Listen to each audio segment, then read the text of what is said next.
You are listening to the Hero's Journey podcast. I'm Dan Zarzana. And I'm Jeff Garvin. Let the journey begin.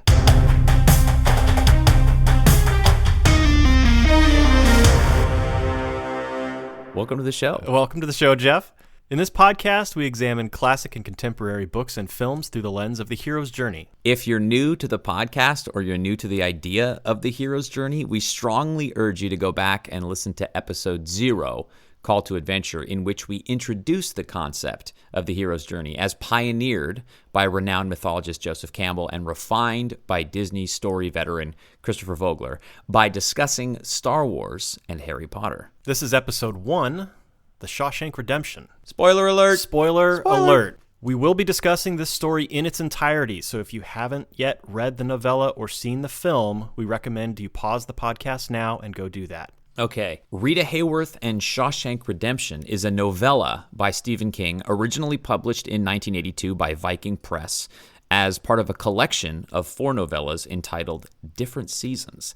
This was Stephen King's 9th published work of fiction. It's worth noting that Shawshank is the first story in the book, and it's given the subtitle Hope Springs Eternal. Each of the stories in the book is given the name of a season, and Shawshank is spring. Side note, apparently, Shawshank is loosely based on a short story by Leo Tolstoy called God Sees the Truth But Waits. I had no idea that was the case. And Yeah. I wish I had known that before this, because I would have loved to have read that as well to see how... That was a Wikipedia compares. tidbit, and I wish I had read it as well, but I did not. Oh, well, you can trust everything on Wikipedia. I'm sure. Yeah. So Stephen King wrote most of these 4 stories earlier in his career, but he was advised not to publish them because they didn't fit into his métier as a horror writer. And also, there wasn't then, nor is there now, a big market for novellas. 3 of the 4 stories in this collection were adapted for the screen. In addition to Shawshank, we also got 1986's Stand By Me. Oh, that's like top 10 movies ever for me. Yeah, absolutely. It was an adaptation of The Body. How long before we can go back and do another Stephen King? Should we just do our own sub podcast of just Stephen King adaptations? Let's just we'll do a spin-off series of only Stephen King books. In our free time. The third story of the collection was Apt Pupil, which was released in 1996, directed by Bryan Singer of The Unusual Suspects and X-Men fame. The film adaptation of Rita Haworth and Shawshank Redemption, which is simply titled The Shawshank Redemption, was released in September 1994 by Columbia Pictures, written and directed by Frank Darabont, starred Tim Robbins and Morgan Freeman, as well as a killer ensemble of great character actors. Such a great cast. Mark Ralston. Oh, I could be a friend to you. That, which is one of the movie quotes that you and I probably throw back and forth at least once a month. Yeah. The film was nominated for 2 Golden Globes, 7 Oscars, including Best Picture. It lost to Forrest Gump. Wow. Best Director for Frank Darabont and Best Actor for Morgan Freeman. So before we dive into the hero's journey analysis of Shawshank, there's a fundamental question that needs to be answered, which is, who is the hero of the Shawshank Redemption? And I have my own view of that, but I kind of wanted to get your take on it. Andy Dufresne. Just Andy Dufresne. Just boom, Andy Dufresne. I think based on the look you're giving me, you're going to argue red. And he does have some moments, I think, that fit the hero's journey form. But go ahead and argue your point. I think in the novella, I think it's Red's story. He's the narrator. We only hear or see what he's heard or seen or what he's been told by other witnesses. And to me, the novella is about Red's journey from resignation to rehabilitation, or from resignation to hope. Andy, in the novella, doesn't really change that much during the course of the story. He, in my view, he acts more as a catalyst hero. And in fact, Red even says in the novella, I'm going to find this passage, "Well, you weren't writing about yourself," I hear someone in the peanut gallery saying. "You were writing about Andy Dufresne. You're nothing but a minor character in your own story. But you know that's just not so. It's all about me, every damn word of it. Andy was the part of me they could never lock up." So let me just indulge me for another second here. So even the title, Redemption, Andy's innocent. So Red is the only one of the 2 that needs redemption, unless you want to talk about redemption as the actual redemption of the prison itself, right, by Andy Dufresne's injection of hope. So that's my pitch for the novella. Now, in the film, I think it's clear Andy is the main character in the film. It's about his change from being an emotionally cold and unfeeling person to being open to intimacy and love. Right. I mean, his wife leaves him because he's cold, and then in the end, Red becomes his new life partner, and he earns that. Red is a secondary character in the movie, but we do see his journey from resignation to hope, aided by Andy. But I think in the movie, Andy is the more strong, vibrant character. Anyway, that's my pitch for who the main character is. The first stage of the hero's journey is the ordinary world. This is where we see the man or woman who will become the hero of the story in a regular mundane setting. In Rita Hayworth and Shawshank Redemption, and in the film The Shawshank Redemption, we see Andy in the outside world. The whole rest of the film takes place within the prison walls. So Andy's ordinary world is as a free man. Right.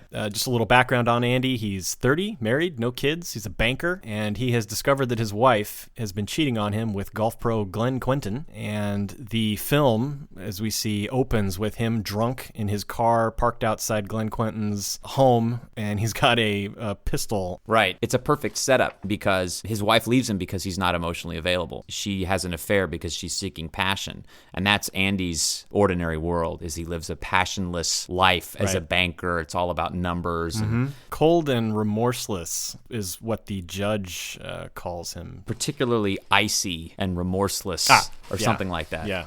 So I would argue that we do see more of Red's world of common day, ordinary world, than we do of Andy. Red he's resigned to the routine of life in prison. We see his first parole hearing. In the film, they sort of act 1, act 2, act 3 all have their own version of the parole hearing. Which I thought was a great way to present that. It's so brilliant. And it's Darabont did an awesome job. He did. Anyway, he gives his rote answers. Oh, yes, I'm rehabilitated. He just, follows the script.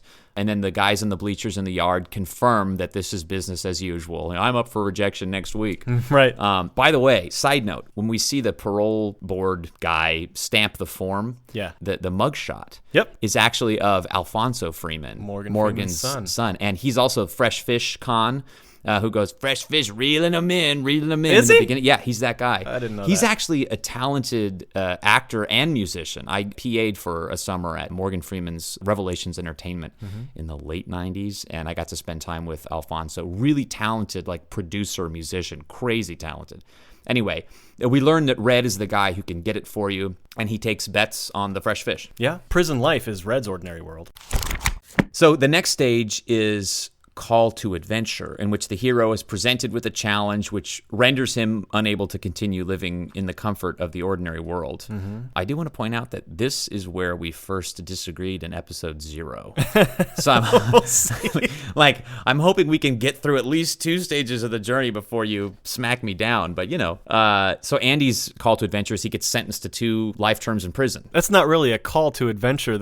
It fits into that slot, but he's not. I'm gonna go do this adventure. I'm gonna undertake this quest. In Campbell's view, there's sometimes the darkness encroaches and swallows up the hero and drags him into the special world. And that's absolutely what happens here for poor Andy. And this is a parallel to, I think, Luke Skywalker's induction into the special world. Is that his world gets destroyed. There's no ordinary world left. And I would argue that Red's call to adventure is when Andy asks him to get the rock hammer. Red resists, and he asks him, what is it? Why do you need it? But he eventually agrees to get it. And at that moment, even though he's not complicit consciously, he becomes an accomplice to Andy's escape because he's given him the tool that had him get there. And this is directly tied to Red's arc that goes from hopelessness to hope. Agreed. That's excellent. Thank you. The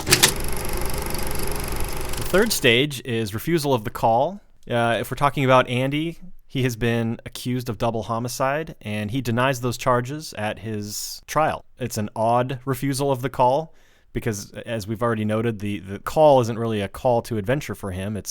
He's being sucked into the special world. He still doesn't want to go, though, so he's denying the murder charge. I think that's absolutely the refusal of the call for him. It's his rejection of the rules of the special world. He's rejecting that he belongs there. He's rejecting the whole energy that he's going to go on this adventure. And then there's an irony is that everyone else on the inside maintains their innocence, too.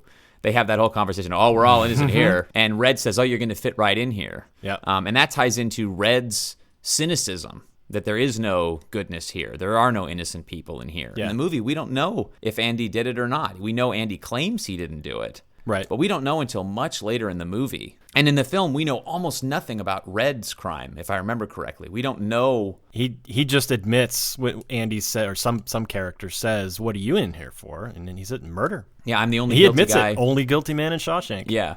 He admits it. In the novella, we find out right away what he did. He fixed the brakes on his wife's car, and she picked up a friend, and so he gets accused of, murder.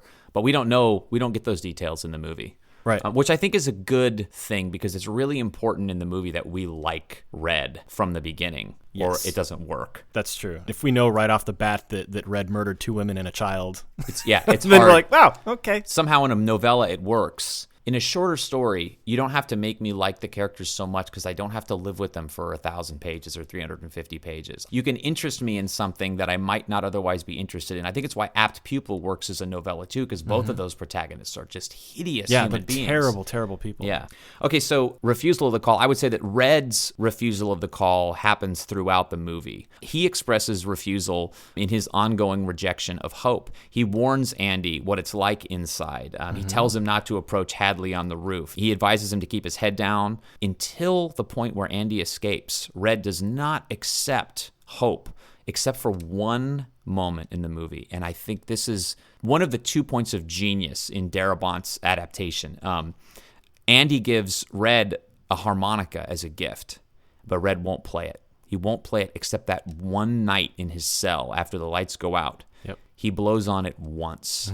It's such a great performance by Morgan Freeman. He blows it. You can tell the sound of it. He just can't take it, and he puts it back in the box. And that's it. Locks it away, and that's it. And then later in the movie, in the third act, when Red is walking down that rock wall in Buxton, there's harmonica in the score. Thomas Newman puts harmonica in the score. I did not catch that. Just brilliant. I didn't catch that. But that's just genius. This is interesting hearing you discuss Red's journey from the beginning. Yeah. Because I picked out a few moments, including a refusal of the call and a call to adventure for Red, but it happens much, much later in the film and in the novella. Oh, I can't wait to hear it. So when we get there, I'm sure you can probably suspect what I'm going to talk about, because you know this film very well, but we'll get there. Well, it's interesting because I think in a book, in a novel, you can more successfully navigate two main characters. In a movie, unless you're cutting back and forth between two distinct points of view, I don't know that it works to have two protagonists, especially if they're going to be in the same scenes together over and over and over again. How do you tell a story with two people in it from both of their points of view? So I think Frank Darabont did a great job of making this Andy Dufresne's movie, because otherwise so much of the story would have been backstory and post-story. So I think he made the right choice. Yeah. But there are 2 points in the movie where Andy disappears from screen time for long extended periods. And I look forward to getting to those parts. The next stage of the journey is meeting with the mentor, and the hero receives counsel on how to operate in the special world. Campbell called this supernatural aid, the unexpected assistance that comes to one who has undertaken his proper adventure. In the film, Red serves as Andy's mentor, helping him learn the rules of the special world, which of course is prison. Right. And I would argue that the supernatural aid, the lightsaber or the wand he provides, is the rock hammer. Yeah. Which ends up becoming not only a tool for him to create beauty, to sustain him during his life sentences, but also his tool for escape. Yeah, absolutely. The film scene is taken almost word for word from the novella when Andy approaches Red in the yard and asks if he can get him a rock hammer. And then it's almost like Stephen King was checking off the boxes on this particular segment where he warns him about the sisters and says, these are dangerous men. He warns them about the surprise searches that the guards execute on their cells, on the prisoner cells. Here's all these things you have to watch out for. Yeah, he's a very functional mentor in that scene. Yeah, and it's immediate that he offers all of this advice to this fresh fish that has shown up and approached him out of nowhere. He didn't know Andy. Andy just approaches Red and asks him for the rock hammer, and then he just vomits all this information. Well, I will argue that by this time, Andy has passed a few tests and proven himself worthy of this aid, but we'll get to that in a second. I think the other side for Red is when he asks for the rock hammer and describes what it is, Red immediately assumes it's for murder or escape. Yeah. He can't wrap his mind around somebody really wanting to make beautiful objects. In the book, in a less obvious way than in the film, Andy becomes a mentor to Red, and he teaches Red to see beyond the walls, the rock carvings, the library, the beers on the roof, the harmonica, and then finally his invitation to come to Zihuatanejo. He's teaching Red, you can see beyond these walls. Really good. Thank you. I'll be honest with you. I was terrified after we chose this book, after doing Harry Potter and Star Wars, which are so conventionally parallel to the traditional hero's journey. Yeah. When we dove into this, I was just like, I got stuck on who's the protagonist. I read the book, I watched the movie, I'm like, oh my God, how are we going to get past this? So I've been looking forward to and dreading this day. Great. I'm glad we're here. Me too. Then we come to crossing the first threshold. This is where the hero leaves his ordinary world and steps into the special world in which the entire adventure will take place. This moment occurs out of order, as we discussed in episode 0, that this is not a 1, 2, 3, 4, 5 formula. For Andy, at least. I'll be interested to hear what you say about Red. But for Andy, this is obviously when he enters the walls of Shawshank Prison. And totally agree. In the film, it is such a threatening moment when he's on the bus. Immediately, although you don't know his name yet, the fantastic Clancy Brown as Hadley immediately is just barking orders. And you speak English, get in line. And you're just like, wow. Yeah. And all of the prisoners of Shawshank have surrounded the bus. They're all yelling taunts at the new prisoners. It's so uncomfortable. And Tim Robbins as Andy he's a very tall man. Right. Red even makes a statement. He says a light breeze could blow him over because he's slight and he's hunched over and he just looks completely defeated. He is totally not built for life in the special world of Shawshank Prison. Yeah, and that's why when they're betting on which fresh fish is gonna break first, that's why Red puts all his betting cigarettes on that tall drink of water. That tall drink of water with a silver spoon up his. I agree with everything you just said about Andy. What about Red? I'll get there. I just wanted to say that there's two visual moments in the movie, particularly that POV shot looking up at the stone archway as Andy literally crosses the threshold into the prison, right? And Campbell calls that stage crossing of the first threshold, or passing through the walls of the world, and that's literally where he passes through the walls of the prison. Right. There's a helicopter shot going over the wall. There's guards on the roof. The cons on either side of the fence. Those are all threshold guardians. We haven't really talked a lot about the archetypes of the hero's journey, but threshold guardians are the people that stop you from crossing that threshold. And they're out in force, like you said, overwhelming force. And then, he walks in and there's Warden Norton talking about discipline in the Bible, and he quite literally says, "Welcome to Shawshank." And that's like, boom.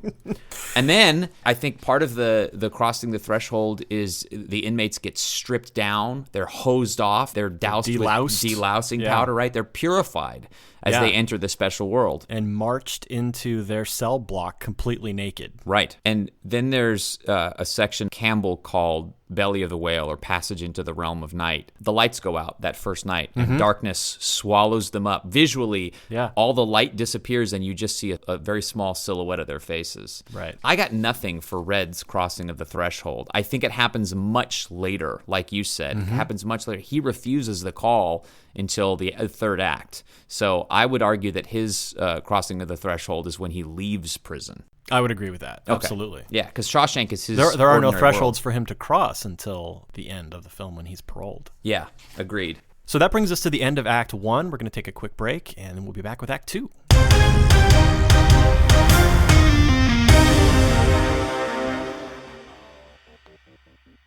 Welcome back. We're going to dive straight into Act 2. Tests, allies, and enemies. Now in the special world, our hero makes allies, meets enemies, and must pass a series of tests to prove his worthiness. In the allies category, Andy meets Red straight off the bat. He also meets Haywood and some other cons, and then he meets Brooks the librarian, who is possibly my favorite ally other than Red in the whole story. In the movie, he's a conflation of two characters in the book. Sherwood Bolton is the con with the bird in the book. And it was a pigeon named Jake, not a raven. Instead of Bolton dying on the outside the way Brooks does, King has another con find the pigeon dead. So Bolton gets released, and then a con finds the bird dead because there was no one around to feed it.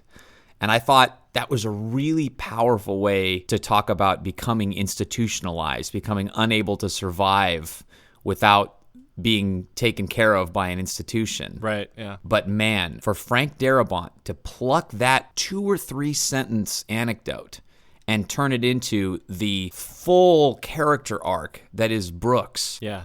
He's a footnote in the novella, and he's such a big part of Andy's life in the film. Yeah, that is the second brilliant thing that Frank Darabont did, is to take Brooks out of obscurity and make him a fully fledged important character. And he actually, to me, has a much more full character arc in the film, which we'll get to in a minute. So on the Allies timeline, Andy finds a maggot in his oatmeal at that first meal, and he gives it to Brooks for his bird, Jake. And this is a magical moment. I mean, this is evidence of our hero transmuting the horrors of prison into hope. Right? Yeah. He's taking this disgusting thing that you would, oh my God, in prison there's maggots in the food, gives it to a bird, and the bird then becomes a symbol of hope. Yeah. And for a moment he's horrified. Brooks wants the maggot for himself. Darabont took that moment for everything it could possibly be worth. I'm so envious of that screenplay. So he also meets Tommy, played by Gil Bellows. Did I miss any allies in there, Dan? There is an archetype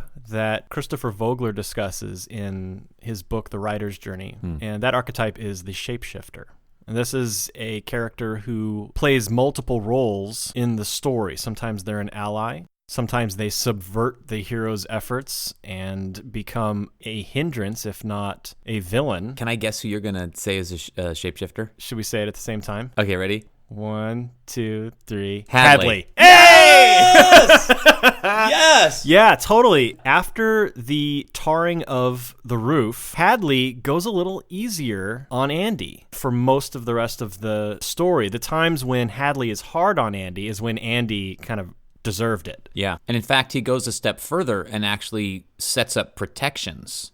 Yes, there is the moment where the sisters put Andy in the infirmary for a long stretch because they beat him nearly to death. Boggs returns to his cell and flips on the light, and there's Hadley hiding in the shadows. It's the only real justice in the movie until the very end, that Boggs gets his comeuppance. Everything else about that place is twisted and wrong. Yeah, that's a very clear moment of shape-shifting for Hadley when he is this menacing chief of the guards throughout the entire film. But he is the executioner of justice on behalf of Andy because he feels something for Andy. Andy has transcended the level of normal scumbag prisoner, and now Andy he has some value as a person, or at least as a resource in the prison. So moving on to enemies, Boggs and the sisters, as we already discussed, Hadley the guard, and Norton the warden, I think are the 3 big enemies. Tests take up the majority of the second act. The first test, Andy succeeds by getting through the first night at Shawshank without breaking down. Red conversely fails that test because he bets against Andy, and I would argue therefore against hope itself. This is another extension of Red's refusal of the call and his resistance to accept hope.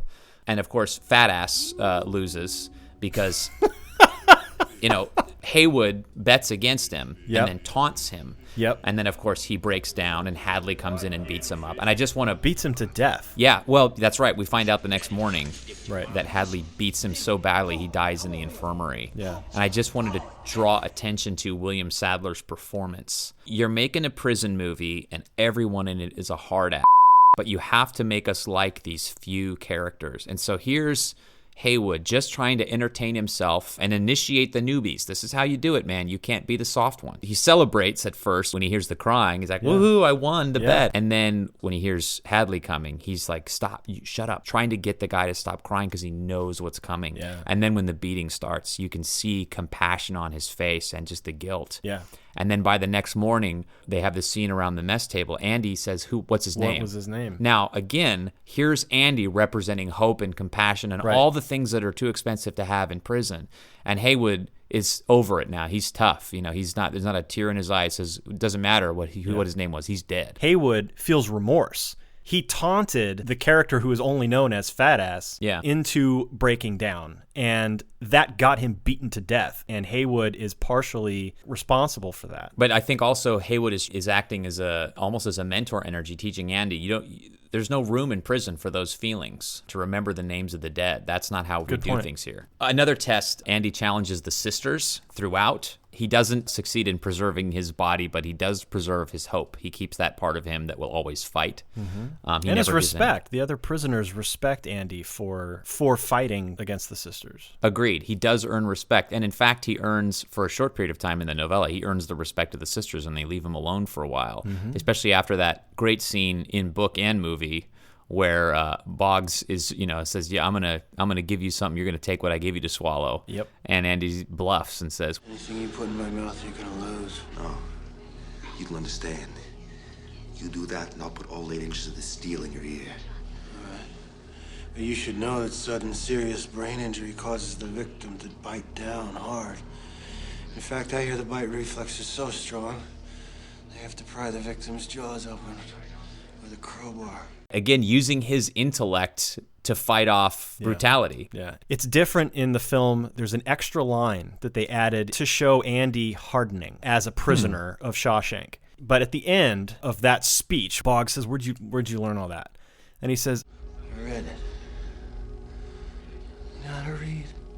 You ignorant he taunts Boggs. Right. Well, it's almost like that leads to the beating, and maybe makes the beating worse than it would have been. Well, and I also think it's in that scene, it's like, if I make you mad enough, you'll just beat me instead of trying to rape me. Could be. Which is what happens. Another test is Andy approaches Hadley on the rooftop and offers to build him a tax shelter. Yep. And Hadley almost throws him off the roof. But instead, he transforms Hadley into a temporary ally. He causes that shapeshift and earns the respect of his inmates and the protection of the guards, and he gets beer for his buddies. So it's like it's one of those risks he takes. And remember, he starts to cross the roof, and all the other cons are going, dude, what are you doing? Yeah. Which automatically shows that they've started to like Andy, because they don't want to, if it was the first night, they'd, right on, you're going to get thrown off the roof. Andy uses his influence that he gains from winning that test to expand the library and to help educate the other inmates. Again, this is Andy as the hero transmuting crime into hope. Yeah. I'm going to participate in the prison system, but I'm going to use it as leverage to help lift up my fellow man. Yeah. And in fact, he even says, the funny thing is, on the outside, I was an honest man, straight as an arrow. I had to come to prison to be a crook. So this brings us to the approach to the inmost cave. I'm going to quote directly from Vogler. The hero comes at last to the edge of a dangerous place, sometimes deep underground, where the object of his quest is hidden. Often it's the headquarters of the hero's greatest enemy. An inmate named Tommy Williams joins the Shawshank prison population, and during conversation, he discovers that he shared a cell with another inmate at a different prison, and that prisoner was claiming to have been the murderer of Andy's wife and the golf pro. So now Tommy has the story. He shares it with Andy. Andy's freedom is within his grasp now. Andy takes this story to the warden in the warden's office. This is the headquarters of his greatest enemy, the man who is the keeper of the keys, who is keeping Andy in Shawshank. And the warden shuts him down. Andy loses his cool, calls the warden obtuse, which the warden doesn't like, and throws him in solitary confinement for 30 days. I have a different take on the approach to the inmost cave. Okay. I think the inmost cave is where the ordeal takes place, and we're not there yet. We're still approaching that place. And I want to start by talking about the sequence in which Brooks gets parole. We find out because Brooks puts a knife to Haworth's throat with the idea that he's going to kill him, so that they have to keep him in prison. Right. And of course, Andy talks him down. And that's when Red really starts talking to the other inmates, the other cons, about what it means to be an institutionalized man. That Right. Brooks he's been in here so long that he doesn't know how to be on the outside. And so he's terrified of being released from the prison. So Brooks says goodbye, sets Jake free, the bird. Mm-hmm. The guards open the gate. Brooks walks out in his suit with his fedora and his suitcase. And then we cut to this shot of him on the bus. And something happens that's never happened in this film before, which is Morgan Freeman's voice disappears and Brooks is narrating. Yes. All of a sudden there's a new narrator and it's totally seamless. And we see Brooks in this amazing performance by James Whitmore clutching the back of that bus seat. He's white-knuckled. Terrified. Yeah. So we see a little bit of Brooks on the outside and then he hangs himself. He can't take it. And that's an incredible sequence and I love it. And I think Frank Darabont took those few lines from the book and blew it up into this scene that's crucial to the success of the movie. It confirms everything Red has said about the danger of hope. It ups the stakes for Red, and it puts pressure on Andy. If he doesn't escape, he's going to end up exactly like Brooks. Right. So to me, that's the beginning of the approach to the cave, is resetting the stakes, reminding the characters, here's what awaits you if you don't get out. Andy defies the warden and the guards by playing Mozart over the PA system.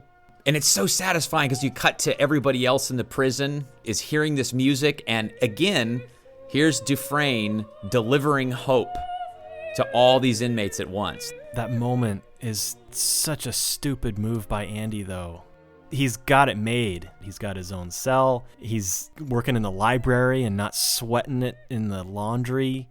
He's got the sisters off his back. I agree. It's an expensive move. However, I'm going to shift a little bit now in my rest of the analysis to really talk about Andy Dufresne as a savior character. Okay. And when we lose Brooks, you visibly see Red and that whole crew start to crumble. At that point, Andy could escape by himself, but then what? What would he have accomplished except to remove his influence from the prison? And so I think this is one of the first selfless things he does. And that satisfaction he feels, he puts it in front of the mic. He could have sat in the office and listened to the music alone, but that's not what he does. He puts the microphone, the PA microphone, in front of the phonograph and blasts it. And this leads to my favorite performance in the whole movie. We haven't talked about Tim Robbins at all.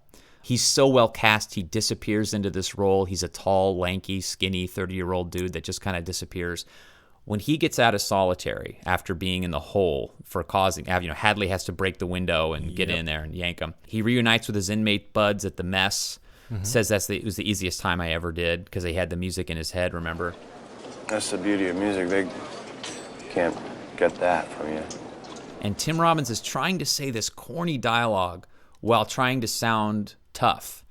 And it's such a great performance because it captures the struggle of Andy Dufresne on so many levels. One, he's trying to fit in with cons when he's really essentially an intellectual elitist. Yeah. And this is the peak of his awakening connection with his emotional life. He was cold before prison, and now he's blasting arias at great personal risk to himself. That is a big demonstration of his change. Yeah. On the outside, he could live a hopeful life without being vulnerable. He didn't have to expose his emotions in order to have the things that he wanted, but then it cost him his wife. That coldness that he had is cost him his marriage and his freedom. But inside, just entertaining the possibility of hope makes you vulnerable. So he's changing. He's opening up. He's letting down his interior walls, and it's having an impact on the other inmates. And of course, this is when Red says to Andy, hope is a dangerous thing.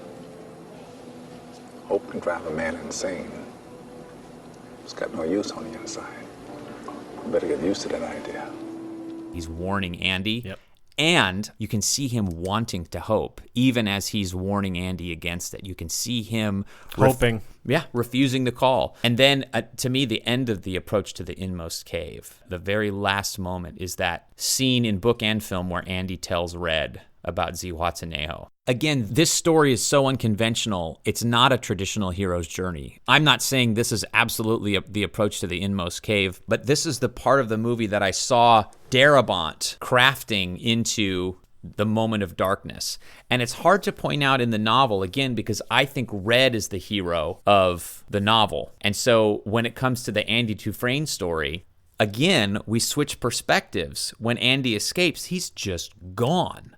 And then we see his escape play out in a flashback narrated by Red. Yeah. And so while that's an ordeal for Andy, in a sense, it's not the ordeal of the movie to me because it's almost a reveal. So that's my 2 cents on that. That's good. You've picked up on parts of the story that just passed me right by. So now our hero experiences the ordeal. This was a difficult section for me to analyze.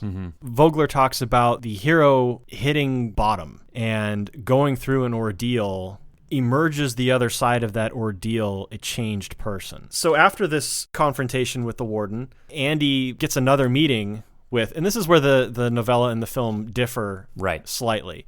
In the novella, Andy asks to meet with the warden again. The warden again refuses to take the evidence wherever he would need to take it, and he puts Andy in the hole again for another 30 days. Andy's 2 months in solitary confinement is his ordeal. And when he comes out, in the film specifically, it's really clear with Tim Robbins' performance, he's very different than he was when he went in. In the book, Andy Dufresne is described as... He has a carefree sense about him. Exactly. He walks around the yard like he's at a park. cocktail party, I think is the way they put it. But he's changed when he comes out of solitary confinement. There's a line on page 63 of the novella where Red says, Andy Dufresne had changed. He had grown harder. That's the only way I can think to put it. For those 4 years, he did become silent, introspective, and brooding. Now, those 4 years, he's talking about this long period of time after Andy emerges from his 2-month stay in solitary confinement where he's just different. The film truncates that quite a bit. I think you could argue that ordeal of being in solitary 2 months is the thing that has him decide he's going to escape now. This is also the point of the story where I think Red has his call to adventure. And that is when Andy sits down with him and talks to him about Zihuatanejo and tells him about his dream of setting up a hotel and a boat. And he says to Red, man's going to run a place like that. He needs somebody who knows how to get things, inviting Red to come with him. Yeah. And Red refuses the call when he tells Andy that on the outside, you just need to pick up a Yellow Pages. You don't need a guy like Red. Yeah. That to me was Red's refusal of the call. So it happens much later in the film, but I'm enjoying your presentation of Red as a hero of the story right from the start. I think your analysis is dead on. That is a definite call to adventure. Come with me. No, I can't. I'm not good enough. I mean, that's the essence of the refusal of the call. Campbell's take on this part of the story is a little more complex than Vogler's. Like we talked about in episode 0, Vogler kind of conflated several stages of Campbell's hero's journey into the ordeal. One is the meeting with the goddess, which is a mystical marriage or the hero's reconciliation or unity with the feminine, the divine feminine. And the only women in this whole story are Andy's wife, right, and the pinup girls on his posters. Rita Haworth is in the title. Yes. And then Marilyn Monroe and Raquel Welch. And then in the book, which extends into the 70s, I think that the film kind of ends in the 60s. The novella extends into the 70s, and so Linda Ronstadt is the last poster. And these posters represent the divine feminine to the men at Shawshank. They're almost like goddesses, right?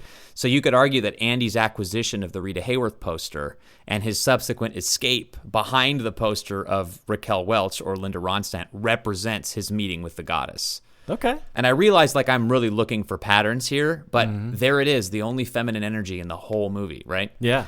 And then I have a different take on the Tommy affair. I agree with you, it's the ordeal. Campbell talks about woman as temptress, or the hero's loss of innocence, his realization that his attraction is really a betrayal. So Andy's tempted by the promise of a clean way out of Shawshank. There's no clean way out. Norton shuts him down, throws him in the hole.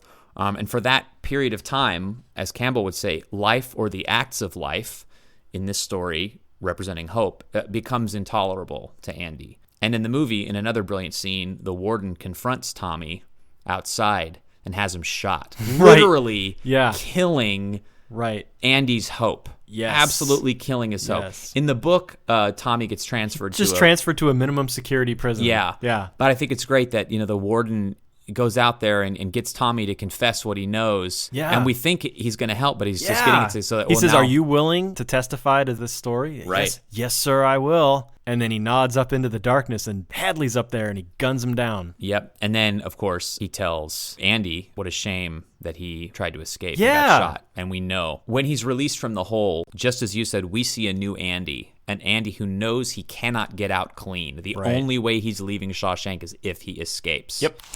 The final stage of Act 2 is reward or seizing the sword, or what Campbell calls the ultimate boon.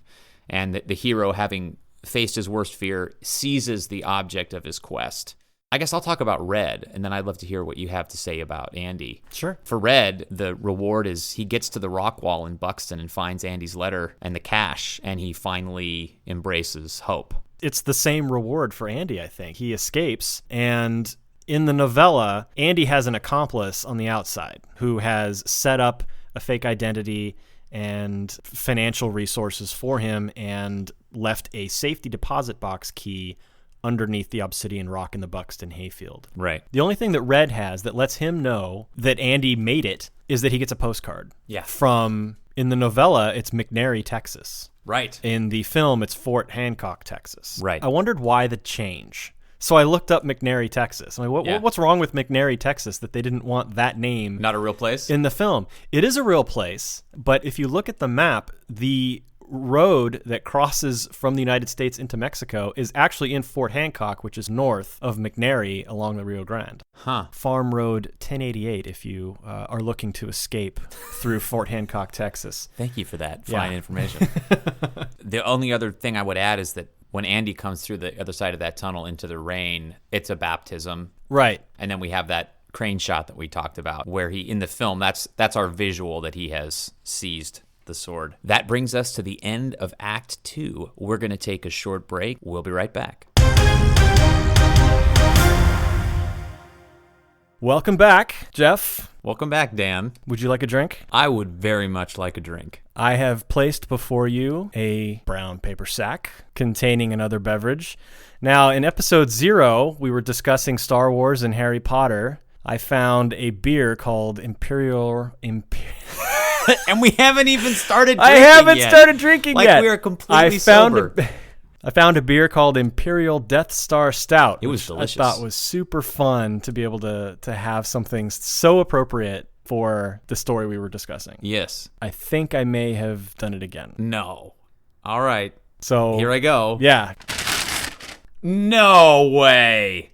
Redemption Rye Whiskey. Wow. So how perfect for Shawshank Redemption to have found Redemption Rye. I'm not sure how long I can keep this up, finding such perfectly named beverages. You've certainly set a high bar. So this is distilled in the Indiana heartland, bottled by Redemption Barrel Selections, Lawrenceburg, Indiana. Here we go. You take yours on the rocks? I do. And you? Neat, please. Pass me your glass. Oh, you'll have to put a picture of this glass on the website. Yeah. He's got a whiskey glass that looks as though it stopped a bullet. It has a bullet embedded in it. Yep. Cheers. Cheers. All right, so what's your impression of the bouquet? It smells like rubbing alcohol. It smells like someone made it in a prison bathroom. Perfect. Oh, it's delicious. It's smooth, and it's got that little rye bite. That is a bit zesty, yeah. It's also surprisingly sweet. Yeah, this is good. Redemption Rye. I'm a fan. Yeah, I like it. All right, well, we're going to drink our rye, and we'll be back.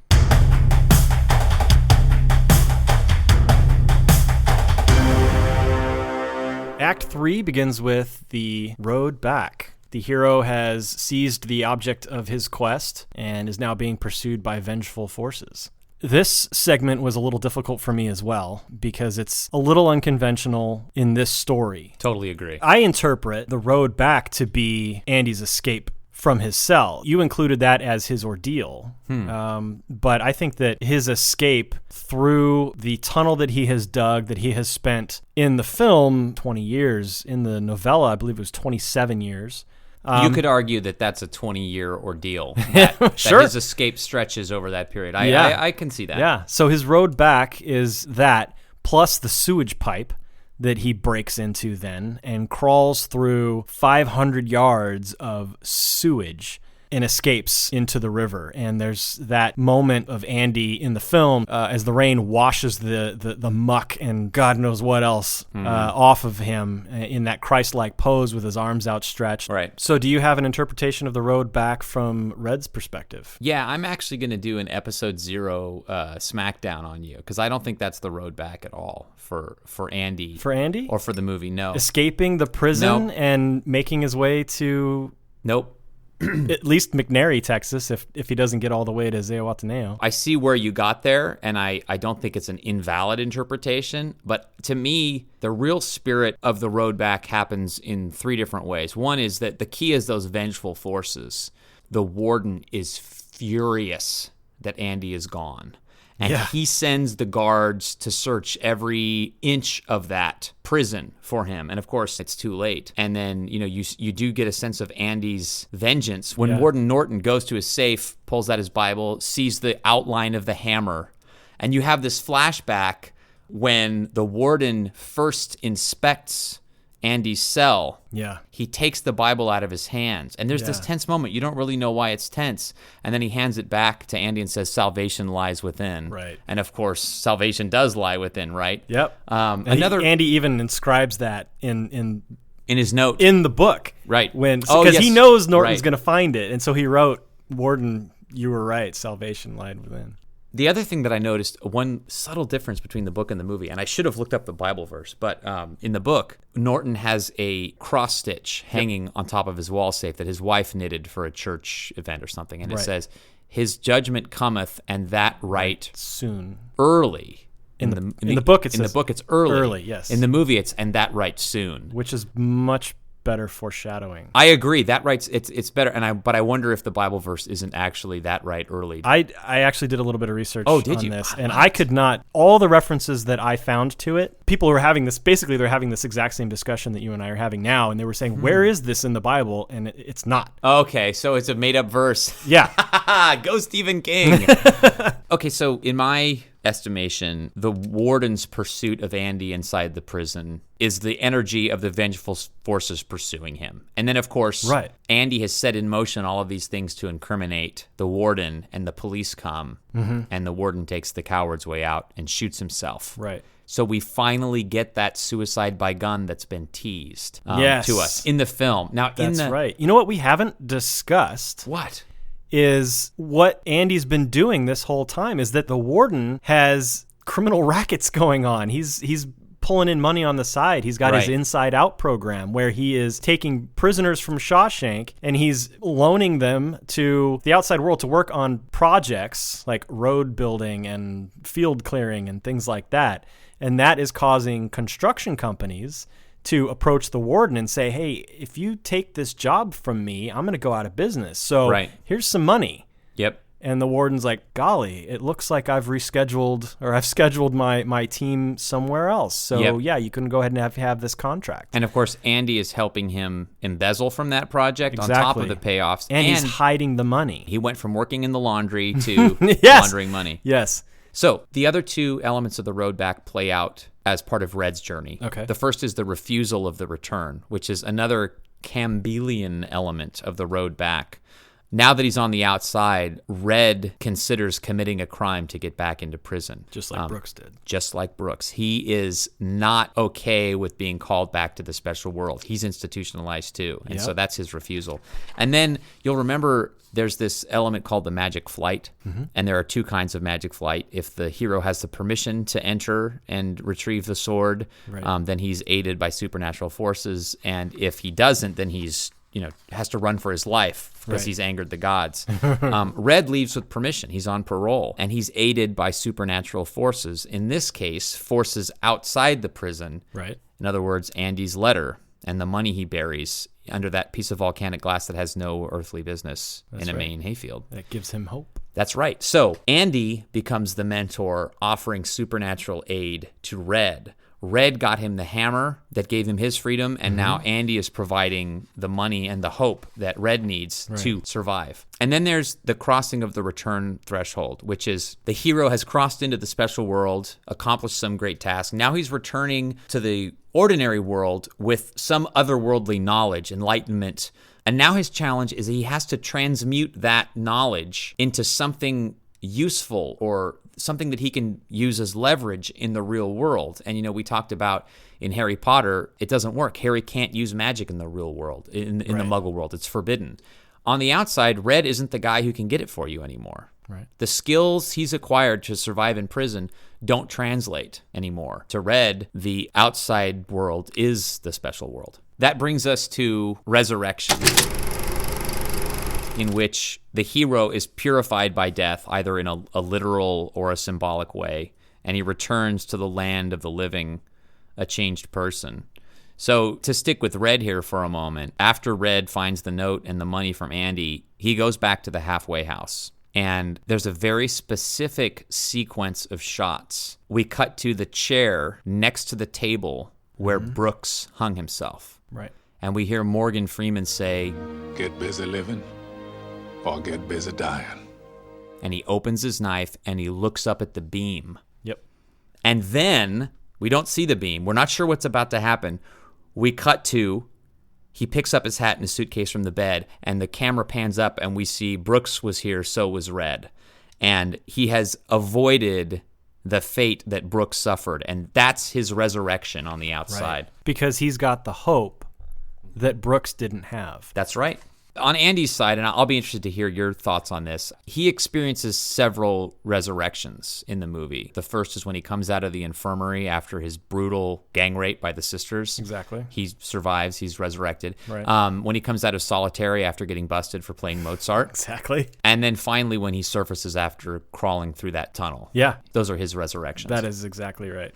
So now we've come to the end of Act 3, the return with the elixir. And as Vogler puts it, the hero returns to the ordinary world, but the journey is meaningless unless she brings back some elixir, treasure, or lesson from the special world.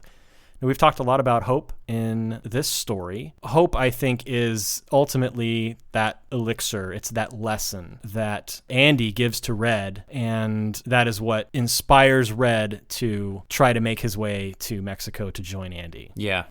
In the film, it's that last scene on the beach. Yeah, you see Andy, and he's got a shirt with the sleeves torn off. Yep. He's standing on the bow of a derelict boat, and he's just scrubbing it. It's obviously he's restoring it. Yeah. And Red is giving this narration about hope. I hope I can make it across the border. I hope to see my friend and shake his hand. I hope the Pacific is as blue as it has been in my dreams. I hope.